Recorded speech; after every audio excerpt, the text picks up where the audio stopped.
Сегодня вы узнаете то, о чем турецкие СМИ старались молчать. Постыдные подробности со съемочных площадок, громкие конфликты между актерами, скандальные признания и решения, которые могут разрушить карьеры. Все это не слухи, а реальные события, подтвержденные официальными источниками. Мы собрали для вас дайджест самых горячих новостей турецкого кинематографа, честно, без прикрас, с моим личным мнением о том, что происходит за кулисами блестящего мира сериалов. Почему Чагатай Улусай неожиданно исчез из кино? Что на самом деле случилось на съемках «Мастера жизни» с Нургуль Ешилчай? И кто из звезд оказался втянут в историю, которую теперь пытаются замять? Досмотрите видео до конца, там раскрывается то, чего не показали в эфире. Вы услышите подробности, которые могут перевернуть представление о ваших любимых актерах и показать, как на самом деле устроена турецкая индустрия сериалов. Это будет откровенно, эмоционально и без цензуры. Начинаем. С 29 октября в турецких кинотеатрах царит настоящий аншлаг. Фильм «Спящий» с Чагатаем Улусоем и Эльчин Сангу буквально ворвался в прокат, собрав за первые 12 часов более 100 тысяч зрителей. Такие цифры – редкость даже для выходных, а тут все произошло в будний день. Залы переполнены, билеты раскупаются заранее, а в сети уже появились первые восторженные отзывы, наконец-то кино, которое стоит смотреть на большом экране. И это не просто красивая реклама, у картины действительно мощная энергетика. Режиссер Джан Улкай и сценарист Кубилай Татлытук создали редкое для Турции сочетание – стильный визуал, динамика и эмоциональная глубина. Для Эльчин Сангу эта премьера стала знаковой. Впервые ее имя стоит рядом с крупной международной компанией, а для Чагатая Улусая это очередное доказательство статуса актера, который может собрать зал одним своим появлением. Ходят слухи, что студия уже обсуждает продолжение, ведь финал фильма оставил зрителей в приятном напряжении. Но если в кино все сияет успехом, то на телевидении, в это же время, на другой площадке разгорается настоящая буря. И пока зрители аплодируют на премьерах, кто-то из актеров выходит на забастовку прямо во время съемочного дня. Пока один фильм собирает рекорды в кинотеатрах, на другом конце Стамбула съемочная площадка замерла в тишине. Камеры выключены, свет погашен, актеры разошлись по трейлерам. Это не конец съемочного дня, это вынужденная остановка. Сериал «Розы и грехи», который обещал стать одной из громких премьер сезона, оказался в эпицентре трудового конфликта. Члены съемочной группы, операторы, ассистенты, гримеры, осветители объявили забастовку, требуя выплат за несколько месяцев работы. Зарплата не поступала, счета росли, и терпение людей закончилось. Они просто отказались выходить на площадку, пока продюсерская компания не выполнит обещание. Казалось бы, стандартная ситуация, в любой индустрии бывают задержки. Но здесь все пошло по другому сценарию. Продюсеры ответили не переговорами, а приказом всех бастующих уволить. Площадки закрыть. Забастовку признать прогулом. Такого резкого решения не ожидал никто. Турецкие СМИ моментально подхватили историю. Журналисты писали о кризисе доверия, о том, что продакшены часто работают на грани финансового выживания, а люди внизу – первые, кто ощущает удар. Индустрия, где одни актеры зарабатывают миллионы за серию, а другие месяцами ждут зарплату, вновь показала свою неустойчивость. Проблема глубже, чем кажется. Каналы задерживают оплату студиям, студии, подрядчикам, и цепочка рушится, как карточный домик. Многие эксперты говорят, что «Розы и грехи» стали символом этой системной болезни турецкого телевидения, когда красивые кадры на экране скрывают реальную борьбу за выживание за его пределами.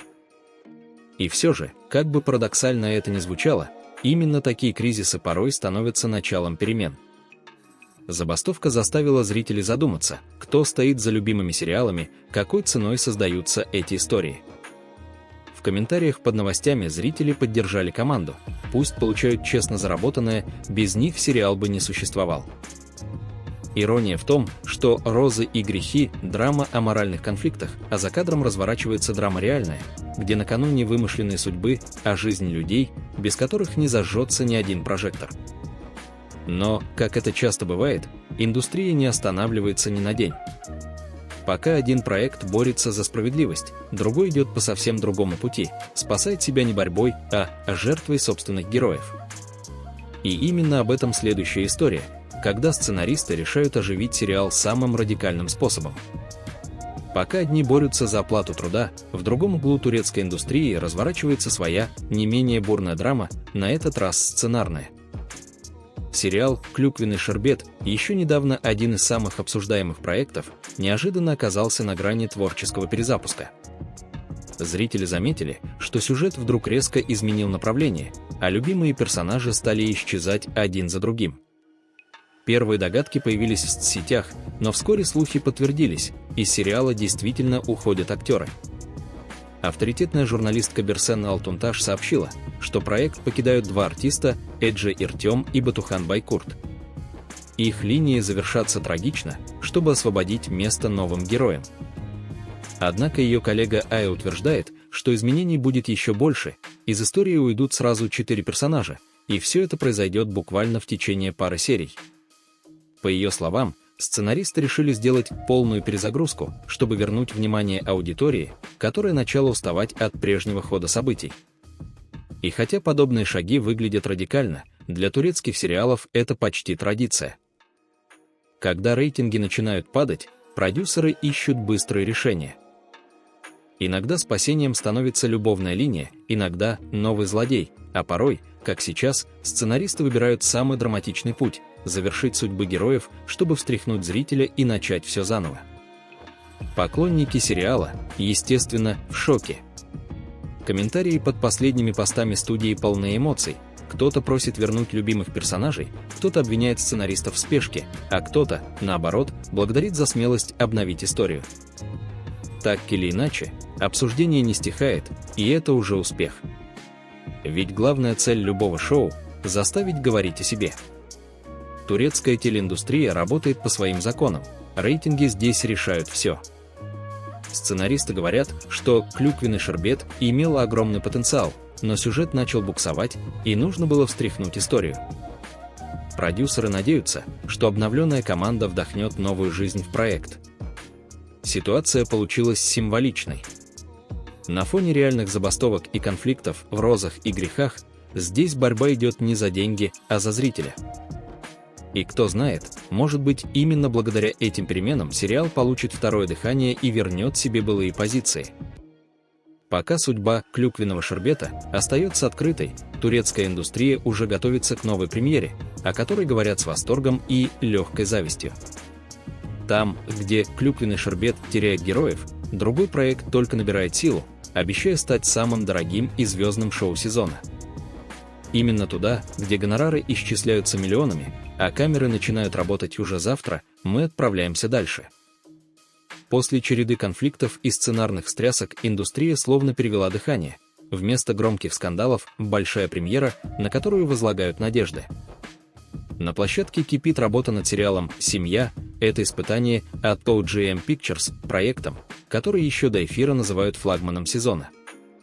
В Стамбуле уже выстроены декорации, графики утверждены, костюмы подогнаны, та самая рабочая тишина перед стартовым хлопком, когда каждый понимает, начинается длинный марафон. В центре внимания – дуэт Кинана Имерзалы Оглу и Афры Сарачоглу. Возвращение Кинана на Большой Прайм стало отдельной новостью. Пресса обсуждает не только его форму, но и условия контракта. Сумму в районе 4,5 миллиона турецких лир за серию называют одной из самых впечатляющих в телесезоне. Деньги здесь не просто цифра ради заголовка. Это показатель ставки продюсеров на долгую игру и международные продажи. Сам Кинан относится к успеху прагматично, делает то, что всегда делал, вкладывается в устойчивые активы. Недвижимость в Джихангире, Балате, Таралабаше, его «Тихий порт» на случай, если индустрия снова штормит, а проекты замедляются. О чем будет «Семья» — это испытание.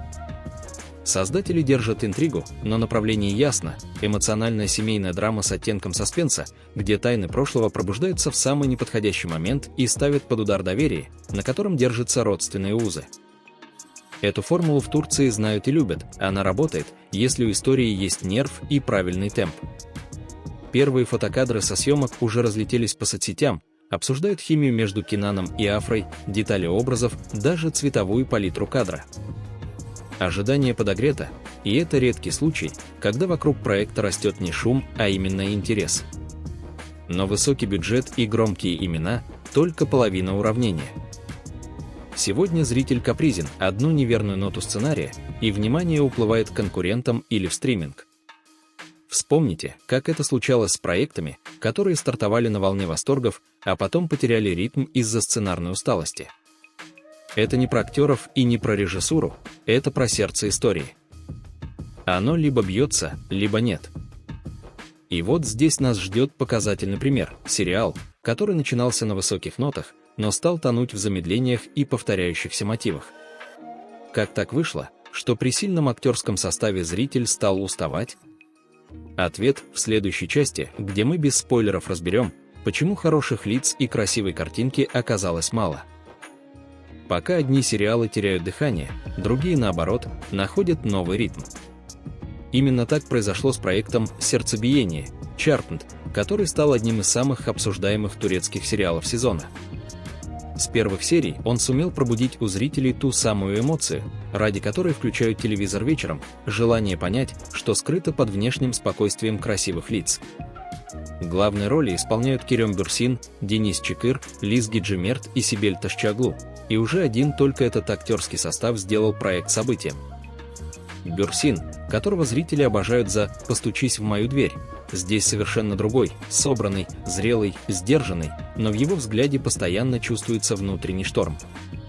Его персонаж Арас – человек, у которого за внешним спокойствием скрываются нерешенные тайны прошлого. Денис Чикыр, воплотившая Хюлью, добавляет истории глубины, ее героиня сильна внешне, но уязвима внутри. Между ними не просто партнерство, а эмоциональная дуэль, где каждое слово звучит как вызов. Однако настоящая сенсация разгорелась, когда стало известно, что к актерскому составу присоединяется Илькер Аксум. Его персонаж – Халид, бывший муж Хюльи и отец ее детей. И если раньше история вращалась вокруг внутренней борьбы героини, то теперь к ней добавляется мощная внешняя сила – прошлое, которое возвращается и требует ответа. По словам инсайдеров, именно с появлением Халита сюжет сделает неожиданный поворот. Старые тайны семьи Гюнеш перестанут быть секретом, и все, что герои пытались забыть, вырвется наружу. Продюсеры студии OGM Pictures называют «Сердцебиение» драмой на выдохе, сериалом, где эмоции выражаются не громкими скандалами, а внутренним напряжением, взглядом, молчанием. Режиссер Бурджу Алптекн, известная по умению работать с актерской мимикой и крупным планом, выстраивает кадры так, что зритель будто бы слышит не слова, а мысли героев. Это делает каждую сцену плотной и живой, даже без лишней динамики. Новые серии обещают стать самыми эмоциональными в сезоне. Появление Халита нарушит хрупкое равновесие между героями, заставив их переосмыслить все, что они считали истиной. И теперь зритель ждет ответ, кто окажется сильнее, любовь, что пытается исцелить, или память, которая не дает забыть. Но именно здесь и появляется главный крючок. Пока «Сердцебиение» только набирает обороты, другие сериалы уже давно закрепились на вершине рейтингов, собирая миллионы зрителей у экранов. Какие проекты сейчас правят турецким телевидением и почему именно они стали главными хитами сезона? Дальше тройка лидеров – сериалы, о которых говорит вся Турция. Турецкий телевизионный сезон в самом разгаре, и битва за внимание зрителя идет на каждом канале. Новые проекты появляются каждую неделю, одни вспыхивают и гаснут, другие едва дотягивают до финала. Но есть те, кому удалось не просто удержаться, а стать феноменом, о котором говорит вся Турция. Сегодня в центре внимания 3 сериала, которые собрали миллионы зрителей и задали ритм всему телевизионному рынку. Первый – «Далекий город». История, от которой никто не ожидал чуда, вдруг превратилась в абсолютного лидера рейтингов.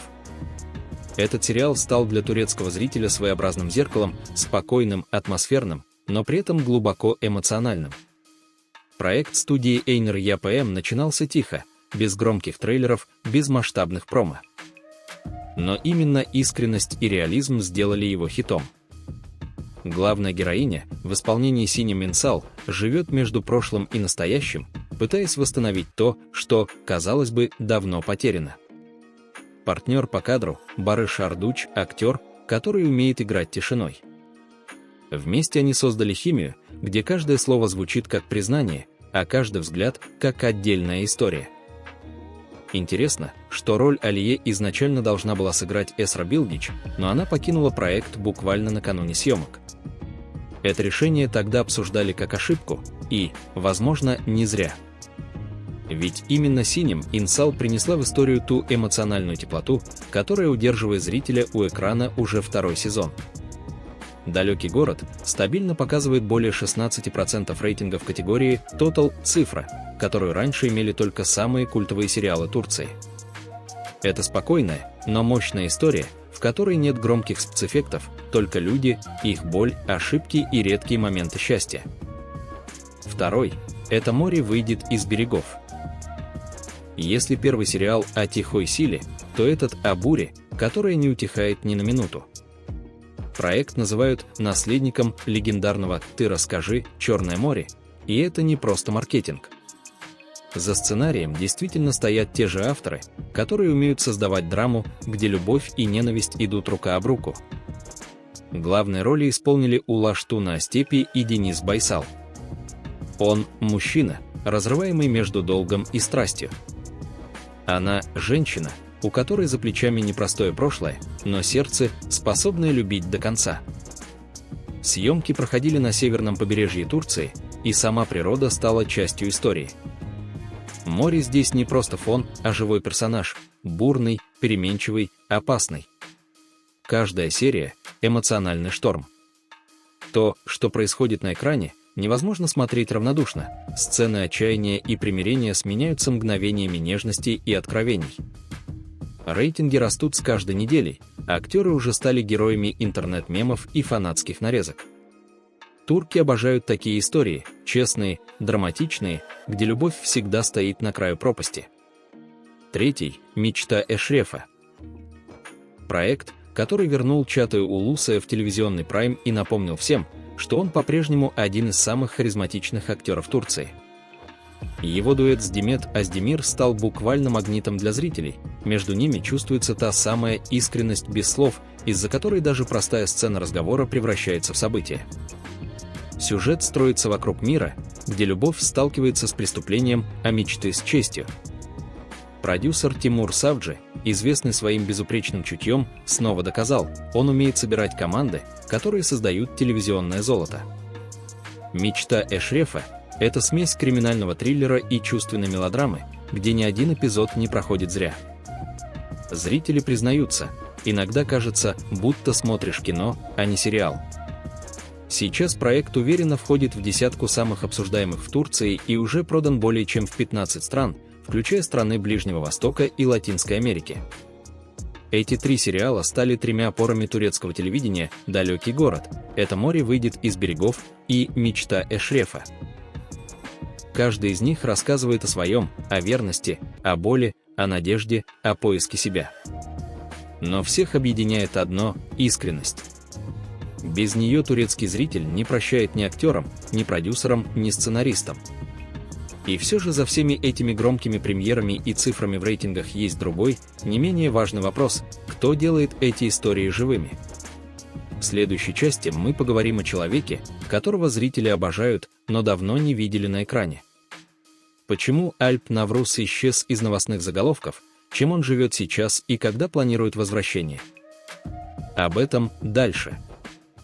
За последние годы имя Альпа Навруза стало синонимом популярности. Искренний взгляд, спокойная манера, тот самый тихий магнетизм, который зрители считывают мгновенно. Он не из тех, кто берет шумом, его герои всегда держатся чуть в стороне, но именно это и подкупает. И, может быть, поэтому пауза в карьере оказалась такой заметной, публика привыкла видеть его в прайме, и вдруг тишина. Если убрать слухи и оставить факты, картина простая. После череды проектов, где результат оказался ниже ожиданий, Альп сбавил ход. Он не исчез, просто сместил фокус: рекламные контракты, редкие светские выходы, точечные появления в медиа. Эта стратегия выжидания, И она вполне осмысленна. Когда рынок перегрет премьерами и быстрыми закрытиями, разумно не прыгать в первый попавшийся сценарий, а дождаться истории, которая сработает на 100%. Чего хочет зритель от Навруза? Не внешнего блеска, героя с внутренней драматургией. Там, где роль требует молчать и держать паузу дольше, чем удобно, где цена выбора не декларируется словами, а проживается. И его сильная зона – романтические персонажи с тенью, мужчины, у которых прошлое не отпускает, а будущее еще не обещает ничего конкретного. Именно такая роль может стать идеальным камбэком, не очередной идеальный парень, а человек, которому есть что терять. С продюсерской точки зрения, пауза тоже понятна. Турецкий эфир сейчас жесток, проект не взлетел, его снимают сетки через пару недель. Для актера статуса Навруза это риск размыть бренд за один неудачный выбор. Поэтому ожидание – не слабость, а расчет. Войти тогда, когда сценарий даст герою воздух и возможность сыграть на полтона глубже, чем привыкли зрители. Чего стоит ждать дальше? Логичный путь – цифровой мини-сериал с плотной драматургией и коротким производственным циклом. Там проще контролировать качество сценария, а календарь снимает часть давления. Второй вариант – телевизионная драма среднего бюджета, где ставка делается на игру актеров, а не на дорогие аттракционы. В обоих случаях у Альпа есть то, чего нельзя купить – кредит доверия аудитории. Его достаточно, чтобы первой серии дали шанс, а дальше все решит история. И есть еще один фактор, о котором редко говорят вслух. Турецкий экран снова поворачивается к женским драмам и сложным женским персонажам. И здесь у Навруза особая роль, он из тех партнеров по кадру, кто умеет подсветить героиню и не перетянуть одеяло. В парах с сильными актрисами такие партнеры ценятся на вес золота, именно за умение слушать и держать эмоциональный ритм сцены. Пауза – не пустота, а перезагрузка. И если выбирать момент для возвращения, то он близко, рынок устал от громких, но пустых историй и снова ищет правду в крупном плане. Это та территория, где Альп чувствует себя уверенно. И раз уж мы заговорили о правде на крупном плане, самое время вспомнить актрису, которая превратила тихую силу в международную награду и показала, как внутренняя честность роли может изменить весь сезон. Далее – история о Мерве Диздар, от второстепенных ролей до громкой победы и новой планки для турецкой драмы. В турецкой индустрии есть актрисы, которые берут с первого кадра. Мерве Диздар из таких. Она не кричит, не захватывает сцену напором, просто появляется, и у истории меняется плотность воздуха. Ее путь – редкий пример того, как внутренняя правда роли способна превратить добротную драму в событие. Когда-то Мерве долго шла к заметным образом, второстепенные роли, театр, эпизоды. Переломным моментом стала «Квартира невинных», героиня, прожитая до нервного тремора, с тонкими границами между силой и уязвимостью. В каждой сцене ощущение, что у персонажа большая жизнь за пределами кадра. Примерно тогда зритель понял, перед ними актриса, которая не играет слезы, а проживает каждую эмоцию так, будто вовлечена лично. Дальше больше. Режиссеры начали предлагать материал с риском, где нужна именно честность крупного плана. И Диздар взяла самую высокую вершину – международное признание. Роль, за которую ее отметили на одном из главных кинофестивалей мира, стала визитной карточкой актрисы. Этот успех не просто добавил к имени медаль, он поднял планку ожиданий к любому проекту, где появляется Мерве. Теперь зрители ждут не сильную сцену, а большую роль, которая изменит контекст всего фильма или сериала. В телевизионной повестке ее магнетизм работает не хуже. В проектах последнего времени Мерве выбирает героинь, которые ломают привычный образ идеальной женщины на экране, не безупречные, не отшлифованные, а живые, с шероховатостями, сомнениями, передышками. И что особенно ценно для партнеров по кадру, рядом с ней поднимается вся сцена, актеры играют тоньше, режиссура становится сдержаннее, диалоги правдивее. Сейчас вокруг Мерве та самая здоровая интрига. В каждом новом проекте зритель ищет тот самый момент, где героиня скажет больше взглядом, чем любой монологом. И это не хайп, а редкий кредит доверия, когда публика знает, если Диздар в кадре, будет содержание. кинематограф, который часто спотыкается о внешние эффекты, получает в ее лице якорь актрису, удерживающую центр сцены без лишних жестов. И да, именно рядом с мастерами ее энергия раскрывается особенно ярко. Когда партнером становится актер большой школы, сцена превращается в дуэль нюансов, тишина между репликами вдруг становится громче музыки. В таких встречах и рождается тот уровень, ради которого зритель остается у экрана до финала серии. Почему сейчас это важно? Потому что турецкий эфир снова устал от шумных вывесок и ищет подлинность. Успех Мерве – сигнал индустрии, ставка на правду персонажа и точную драматургию окупается. Там, где есть вера актера в роль, зритель верит истории. А теперь к обратной стороне этой медали. Бывает, что у проекта есть ожидания, известные имена и даже симпатия аудитории, но момент упущен, зритель не приходит в кино, потому что интерес не подогрели вовремя. Следующий эпизод о фильме, который долго ждали, но он прошел мимо кассы. Что не сработало? Промо, тайминг, стратегия релиза. Разбираем без лишней драматизации, по фактам и с пониманием, как этого избегать дальше. Есть проекты, где все складывается на бумаге идеально: масштабная тема, сильный режиссер, звездный состав и красивый визуальный язык. «Опьяненные любовью» как раз из таких.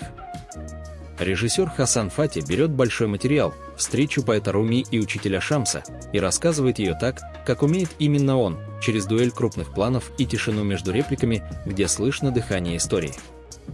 Состав впечатляет и международностью, и балансом актерских школ: Парса Перусфар в роли Руми, Шахаб Хосейни, Шамс Тебризи, с турецкой стороны Ханде Эрчел, Ибрагим Челикол, Бенсу Сарал, Баран Кузум, Сельма Эргеч, Халит Эргенч. Такой ансамбль сам по себе создает события, ожидания растут, медиа ловят каждый кадр, зритель уже видит кино до премьеры. И вот здесь вступает в игру то, что решает судьбу больших картин чаще, чем принято признавать, момент. У фильма была длинная дорога к экрану. Новости, переносы, юридические и производственные паузы, эмоциональная волна поднималась, спадала, снова поднималась. К моменту релиза часть аудитории уже устала ждать, разговоров много, конкретики мало, другие премьеры уводят внимание. А сама история Руми – не аттракцион и не хайп-атак, ей нужна вдумчивая подводка, цикл интервью, культурные дискуссии, спецпоказы, партнерство с площадками, чтобы любопытство превратилось в обязательный поход в кино, а не «посмотрю как-нибудь потом». Отсюда и эффект тихого старта на части площадок. Кино получилось тонким и требовательным, а промо-стратегия слишком короткой для такого материала. При этом парадокс очевиден: где промо было выстроено как длинная дуга, от фестивальных активностей до разговоров о поэзии Руми и влиянии Шамса, там картина стала реальным событием. Там, где ставка была на привычный набор трейлеров и постеров, публике просто не хватило импульса, чтобы сорваться с дивана. Справедливости ради, это не история о несостоявшемся фильме. Напротив, «Опьяненные любовью» как раз из тех работ, которые живут дольше одной прокатной недели. Они добирают свое второй волне: локальные ретроспективы, тематические показы, фестивальные маршруты, а затем цифровое окно, где зритель приходит за содержанием, а не за шумом. И вот там, вне спешки, такие картины раскрываются сильнее всего. Чему учит этот кейс индустрию? Громкие имена и качественная постановка – половина уравнения. Вторая половина – ощущение времени, поймать паузу рынка, сделать длинный вдох, промо и рассказать зрителю, почему именно сейчас ему нужно увидеть эту историю не на телефоне, а на большом экране. Когда эти две части сходятся, кино делает ровно то, ради чего мы его любим, останавливает время. И раз мы заговорили о правильном моменте и сильных именах, идеальный мост к следующей истории. На этот раз о мировой рекламной кампании, где Ханде Эрчел выходит на глобальную арену рядом с Дэвидом Бекхэмом. Как одна интеграция меняет карьерную траекторию, что дает актрисе присутствие в международном ролике и почему это важно не только для нее, но и для всего турецкого шоу-бизнеса сразу далее. Иногда одно присутствие в правильном ролике меняет траекторию не хуже удачной премьеры. Для Ханде Эрчел таким рывком стала международная кампания «Висит Кетар» рядом с Дэвидом Бекхэмом. Не просто рекламный клип, полноценная витрина, где у актрисы есть шанс рассказать о себе мировой аудитории без дубляжа и субтитров, пластика, взгляд, интонация – все то, чем турецкие звезды берут зрителей еще до титров. Почему это важно именно сейчас?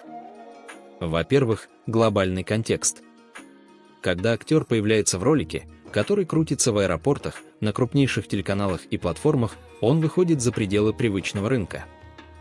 Имя начинается произноситься в разных странах, и это напрямую влияет на переговоры о будущих проектах, гонорарах и сопоставимости с международными лицами брендов. Во-вторых, тип роли. В компании висит кетар, нет диалогов на несколько страниц, есть визуальный рассказ, кадры, ритм, эмоция. Это территория, где Ханде сильна, ее экранная харизма читается с первого плана, а камера любит ее молчание, которое говорит не меньше текста. Еще один эффект – сдвиг имиджа внутри Турции. Для местного рынка участия в международной кампании сигнал продюсерам: актриса держит крупный план не только в сериале, но и в глобальной коммуникации, где каждая секунда стоит дорого. Это повышает доверие к ее следующему проекту. Зритель видит, что лицо знакомое не только по ТВ-эфиру, но и по международной повестке, а значит, интерес к премьере возрастает заранее. Что это дает самой индустрии? Простой, но важный вывод: турецкие звезды – экспортируемый актив, и бренды это понимают. Каждый такой кейс пробивает еще одно окно за рубеж, куда затем легче заходят и сериалы, и кино, и другие имена. В итоге выигрывают все. Актриса получает новый уровень узнаваемости, бренд, живую эмоцию на экране, индустрия, дополнительные каналы для своих историй. И раз уж мы на высокой ноте международной видимости, самое время вернуться к тому, ради чего зритель включает телевизор и подписывается на премьерные анонсы. Ноябрь уже под дверью, и это всегда месяц стартов, когда свежие проекты стремятся занять место в сердцах до новогодней паузы. Далее, что именно выходит, где и с кем, какие даты отмечаем в календаре и кто из новичков имеет шанс ворваться в рейтинги с первой серии. Сегодня 31 октября. Значит, весь ноябрьский поток премьер еще впереди. Самое время расставить закладки и понять, где именно смотреть, чтобы не пропустить сильные заходы месяца. Ниже – то, что стоит держать в фокусе с завтрашнего дня. Начнем с проекта, на который ставят тихую, но уверенную ставку. «Ты тот, кого я полюбил» от ЯПМ входит в активную фазу завтра, 1 ноября, читка сценария, а съемки стартуют 4 ноября. Это хорошая связка дат. Команда получает пару дней на финальную подгонку сцен до первого хлопка. Формат обещает эмоциональную драму без лишнего глянца, с упором на актерские дуэли и внятную мотивацию героев. В ноябре ждем первые официальные кадры и короткие тизеры. Как только выйдут, смотрим на тон. Если там много тишины и крупного плана, значит, ставка на психологию, а не на аттракционы. Дальше это море выйдет из берегов. Уже завтра канал начнет прокачивать промо к ближайшим сериям, и как раз в ноябре проект должен выдать вторую волну. Линии главных героев сойдутся не в словах, а в поступках. Следим за монтажом анонсов. Если в трейлерах станет больше параллельных сцен «Герой против обстоятельств», это верный признак накручивания интриги к середине месяца. Плодородные земли – потенциальный слабурн. В ноябре ждем первый полноценный трейлер и сет фото. По ним будет ясно, идет ли сериал в сторону камерной семейной саги или расширяет масштаб до региональной хроники. Ключевой маркер – покажут ли в материалах локальный быт и ремесло. Если да, проект нацелен на долгую эмоцию, которую турецкий зритель любит за атмосферу. И, наконец, совершенно другая. Это претендент на «тихий выстрел месяца», сдержанная промо-подача и акцент на внутренних изломах персонажей. В ноябре ждем пилотный эпизод или хотя бы extended тизер. Если его построят на полутонах и паузах смысла, у сериала есть шанс собрать верную аудиторию без оглушительных баннеров. Что делать зрителю сейчас, на финише октября? Подпишитесь на обновление каналов проектов. 1-4 ноября пойдут первые живые материалы, читка, старт съемок, бэкстейдж. Дайте новинкам шанс минимум до середины пилота. У турецких премьер часто щелчок случается после 20-25 и краткой минуты. Сразу отмечайте для себя тон. Если вам близка честная психологическая драма, ловите «Ты тот, кого я полюбил».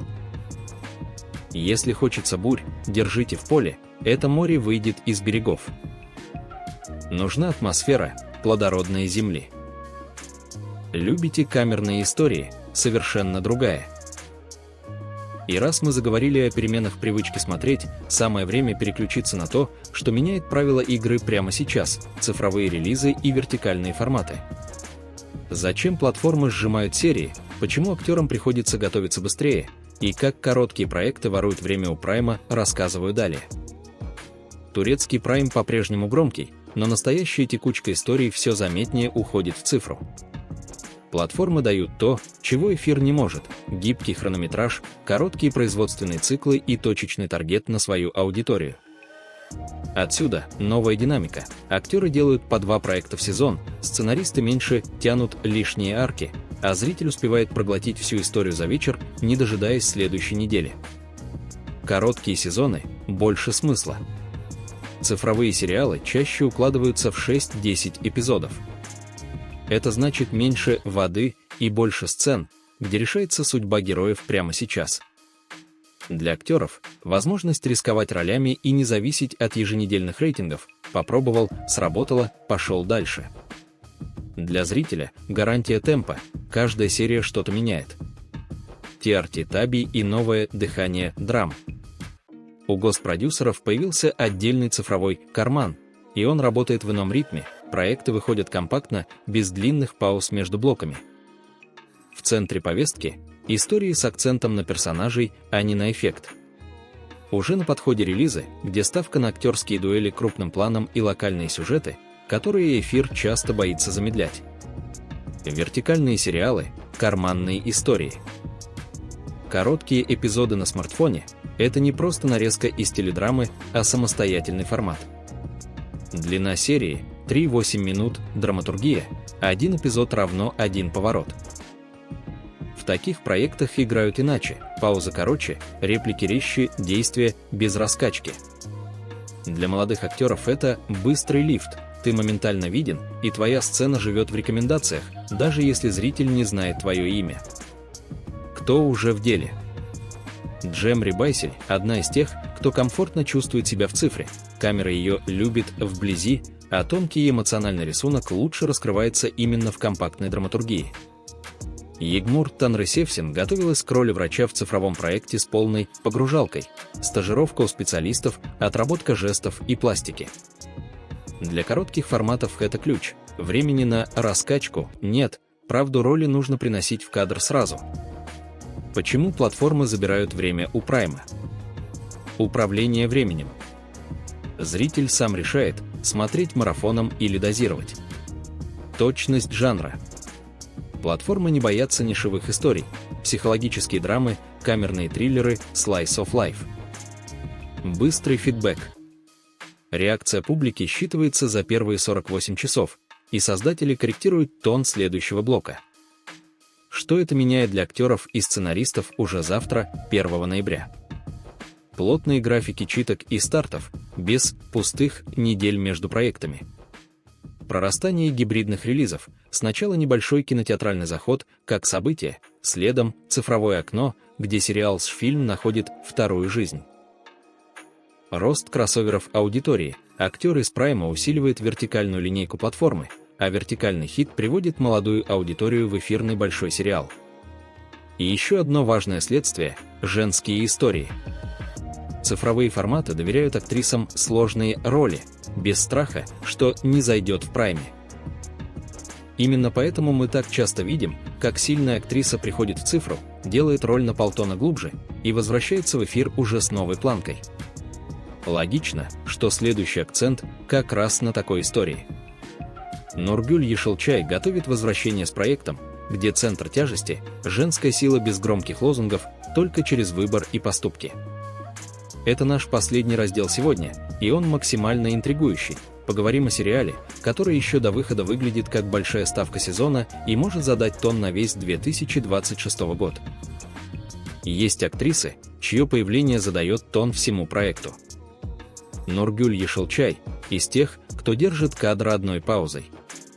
Именно поэтому ее новый сериал звучит как заявление: «Мастер жизни» Амруста готовится к выпуску у EYPM для Now. За камерой Хиляль Сарал, режиссер, который умеет снимать крупный план так, что зритель слышит внутренний монолог героя без единого слова. Сценарий пишет Чагла Казелемла, ставка на драматургию характеров, а не на внешний эффект. Сюжет о женщине, которую жизнь не щадила, но и не сломала. Ее выдали замуж в 15, муж исчез, оставив тени прошлого и долги настоящего. На ее плечах 3 детей, внук и свекровь, а в руках кисть маляра и набор инструментов. Она красит, чинит, зарабатывает на дом, не ожидая чудес и не теряя достоинства. Это история практической силы, не лозунги и манифесты, а ежедневный труд, где каждое «смогу» произносится только после того, как сделано. Почему проект уже на старте ощущается крупным? Связка имен. EYPM – гарант производственной планки, Хиляль Сарал – режиссура, паузы смысла, Нургуль Ешелчай – актриса, для которой полтона важнее громких жестов. Такой треугольник редко подводит, вместо аттракционов – верность правде момента. И это как раз то, чего сейчас ждет турецкий зритель, уставший от красивой пустоты. Важен и тайминг. Релиз заявлен на начало 2026 года, у команды есть роскошь не торопиться, набрать дыхание, собрать детали, выстроить дуги так, чтобы пилот не спотыкался о поспешность. Это прямой сигнал, рассчитывают не на фейерверк первых серий, а на длинную волну, сериальную жизнь, в которой зритель привязывается к героине не кликом, а сопричастностью. Чего ждать в кадре? Честного масштаба быта. Важны мелочи: разбрызганная краска на рукаве, севшая батарея дрели, усталые руки. Через них считывается цена выбора. Сильной женской роли без деклараций. Героиня не объясняет, почему она сильна, она делает. И этим убеждает. Ансамбля характеров. Соседи, дети, свекровь – не фон, а система координат, в которой проявляется тема сериала, как достоинство тихо побеждает обстоятельства. И да, это последний раздел сегодняшнего большого выпуска, мы специально оставили его напоследок. Потому что «Мастер жизни» – редкий проект, где совпали студия, режиссер и актриса, а тема резонирует с временем. Дальше самое интересное: кто войдет в партнерский каст, какой визуальный язык выберут для ремесленной линии и на какой ноте прозвучит пилот. Как только появятся первые промокадры и читка, разберем покадрово, чтобы поймать ту самую правду в крупном плане, ради которой мы остаемся у экрана до титров. Спасибо, что досмотрели этот выпуск до конца. Подписывайтесь на канал «Любовь и мечты», ставьте лайк и обязательно пишите в комментариях, какие турецкие сериалы и актеры вам ближе всего. Ваши комментарии и поддержка помогают развивать канал и делать новые выпуски еще интереснее. Впереди вас ждут свежие премьеры, новости со съемочных площадок и эксклюзивные истории из жизни любимых звезд. Не пропустите самое важное из мира турецких сериалов, оставайтесь с нами, ведь все самое захватывающее только начинается.